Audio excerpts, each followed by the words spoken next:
이 인물이 궁금했다. 제59회 욥 25. 엘리후가 주장하는 고난의 원인.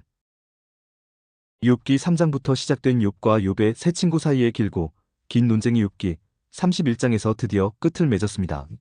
욥의 세 친구는 욥이 뭔가 불의한 일을 저질렀기 때문에 하나님의 징계가 임해서 고난을 겪는 것이라고 주장을 했고, 이 고난에서 벗어나기 위해서는 하나님 앞에 나아가 회개하고 용서를 구해야 한다고 권면했습니다. 그렇게 하면 하나님께서 이전의 상태로 회복시켜 주실 것이라고 주장했습니다. 그러나 욥은 친구들의 권면을 이런지하로 거절했습니다. 자신은 결코 불의한 일을 저지른 적이 없기에 회개하고 용서를 구할 필요가 없다고 주장했습니다. 오히려 하나님이 뭔가 착각을 하고 오해를 해서 의로운 자기에게 고난을 준 것이기 때문에 하나님과 더불어 시시비비를 가리는 재판을 해야 한다고 주장했습니다. 이것이 욥기 3장부터 31장까지의 내용입니다. 이 논쟁을 듣고 있던 엘리후란 사람이 이 논쟁에 끼어듭니다. 욥기 32장 2절로 3절. 람 종족 부스 사람 바라겔의 아들 엘리후가 화를 내니 그가 욥에게 화를 내면 욥이 하나님보다 자기가 의롭다 하며, 또 세 친구에게 화를 내면 그들이 능히 대답하지 못하면서도 욥을 정죄함이라라고 기록하고 있습니다. 엘리후가 어떤 모습으로 등장하고 있습니까? 욥과 욥의 세 친구에게 화를 내는 모습으로 등장하고 있습니다. 욥에게 화를 내는 이유가 무엇 때문입니까? 욥이 하나님보다 자기가 더 의롭다고 주장을 했기 때문입니다. 세 친구에게 화를 내는 이유가 무엇 때문입니까? 하나님보다 자신이 더 의롭다는 욥의 황당한 주장을 바로잡아주지도 못하면서 무조건 욥이 불의한 일을 저질렀기 때문이라고 주장했기 때문입니다. 욥에 대해서는 더 구체적인 증거를 제시합니다. 그 내용이 욥기 33장 9절로 11절입니다. 욥이 나는 깨끗하여 악인이 아니며 순전하고 불의도 없거늘 참으로 하나님이 나에게서 잘못을 찾으시며 나를 자기의 원수로 여기사 내 발을 착고에 채우시고 나의 모든 길을 감시하신다라고 주장했기 때문에 엘리후가 화를 낸 것입니다. 욥 자신은 결코 하나님 앞에 불의하지 않았는데 하나님께서 뭔가 오해했거나 착각했거나 실수해서 자신이 이런 고난과 시련과 역경을 겪는 것이라고 이야기했기 때문에 엘리후가 화를 내며 논쟁에 끼어든 것입니다. 이 지점에서 우리가 꼭 한 가지 생각해 보아야 하는 게 있습니다. 그것은 왜 성경이 엘리후를 등장시키고 있느냐는 것입니다. 만약 욥의 주장이나 욥의 세 친구의 주장 중에 어느 하나가 맞는 주장이라면 엘리후가 등장할 이유가 있겠습니까? 없겠습니까? 없습니다. 성경은 어떤 형태로든 결론을 끌어냈을 것입니다. 즉 엘리후의 등장은 욥의 주장도 틀렸고 세 친구의 주장도 틀렸다는 증거가 되는 것입니다. 오늘 성경은 엘리후의 입을 통해서 분명히 선언하고 있습니다. 우선 욥이 당하고 있는 고난과 시련과 역경이 욥이 하나님 앞에 뭔가 불의한 일을 저질렀기 때문에 하나님의 징계가 임한 것이라는 세 친구의 주장이 틀렸다는 것을 분명히 선언하고 있습니다. 그 내용이 욥기 32장 3절. 또 세 친구에게 화를 내면 그들이 능히 대답하지 못하면서도 욥을 정죄함이라라는 내용입니다. 여기서 여러분께 여쭈어 보겠습니다. 여러분은 엘리후의 말에 동의되십니까? 되지 않습니까? 욥이 당하고 있는 고난과 시련과 역경이 욥이 하나님 앞에 뭔가 불의한 일을 저질렀기 때문에 하나님의 징계가 임한 것이라는 세 친구의 주장이 틀렸다고 지적하는 엘리후의 말에 동의되십니까? 되지 않습니까? 저는 동의합니다.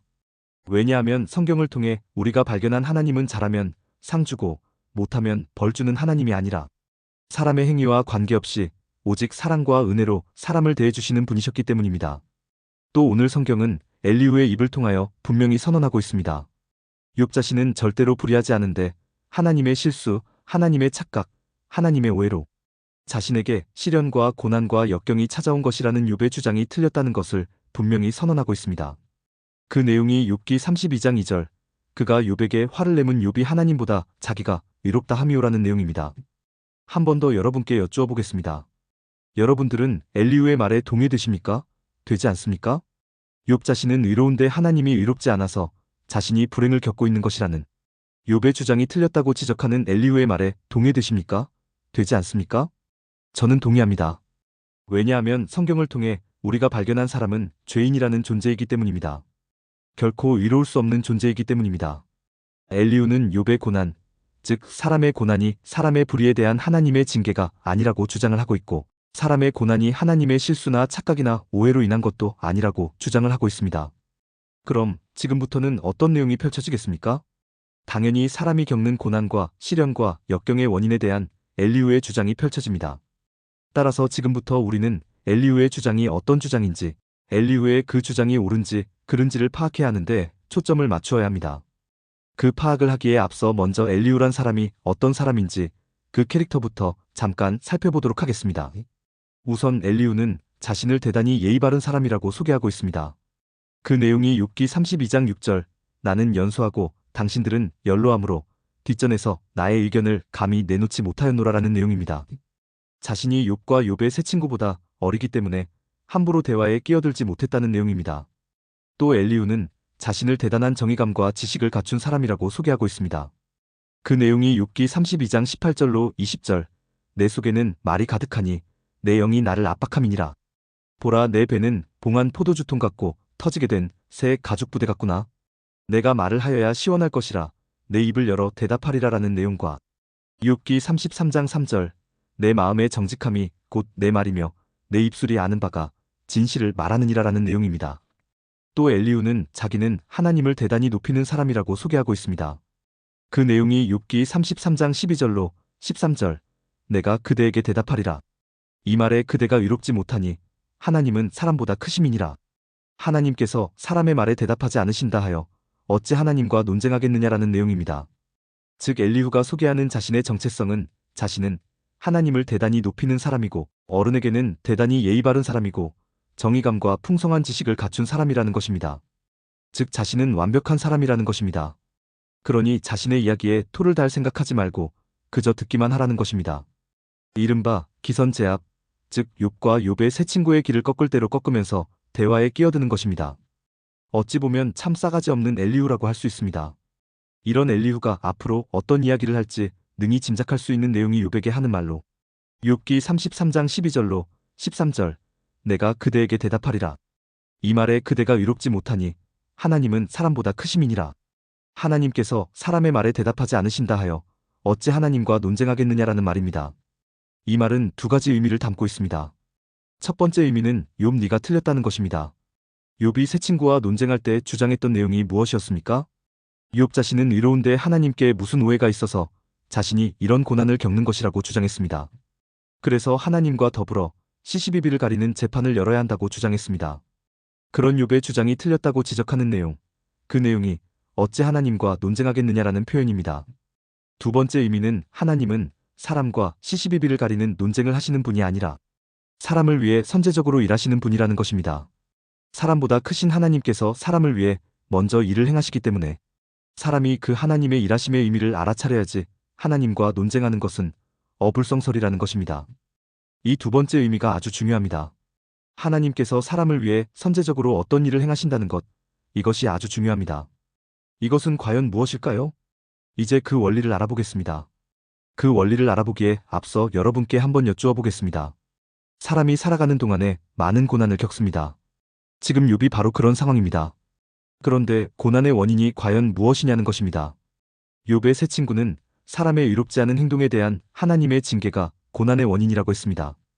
욥은 고난의 원인이 하나님의 실수, 하나님의 착각, 하나님의 오해라고 했습니다.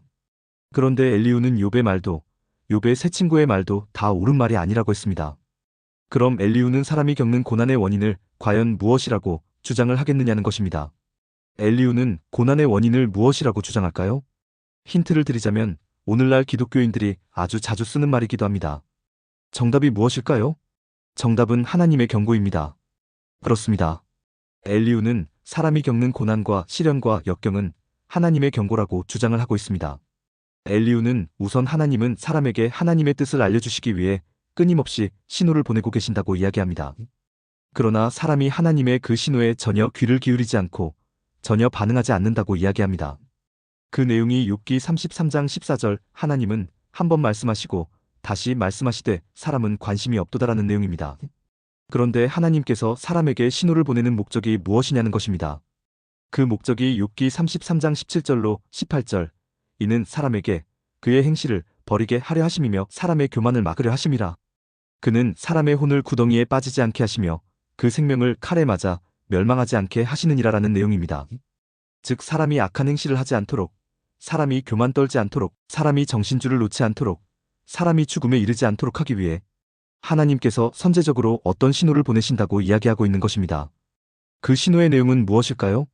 그 신호의 내용이 욥기 33장 19절로 22절 혹은 사람이 병상의 고통과 뼈가 늘 수심의 징계를 받나니 그의 생명은 음식을 싫어하고 그의 마음은 별미를 싫어하며 그의 살은 파리하여 보이지 아니하고 보이지 않던 뼈가 드러나서 그의 마음은 구덩이에 그의 생명은 멸하는 자에게 가까워지느니라라는 내용입니다. 즉 신호의 내용이 바로 사람이 겪는 고난이며 이 고난이 궁극적으로는 사람을 살리기 위한 하나님의 경고라는 것입니다. 그런데 이 말이 참으로 무시무시한 말입니다. 욥의 세 친구는 하나님이 사람의 불의에 대한 징계로 고난이 오는 것이라고 했습니다. 이 말대로라면 하나님은 사랑과 은혜의 하나님이 될 수 없습니다. 욥은 하나님의 실수, 하나님의 착각, 하나님의 오해로 고난이 오는 것이라고 했습니다. 이 말대로라면 하나님은 정의로운 하나님, 공의의 하나님이 될 수 없습니다.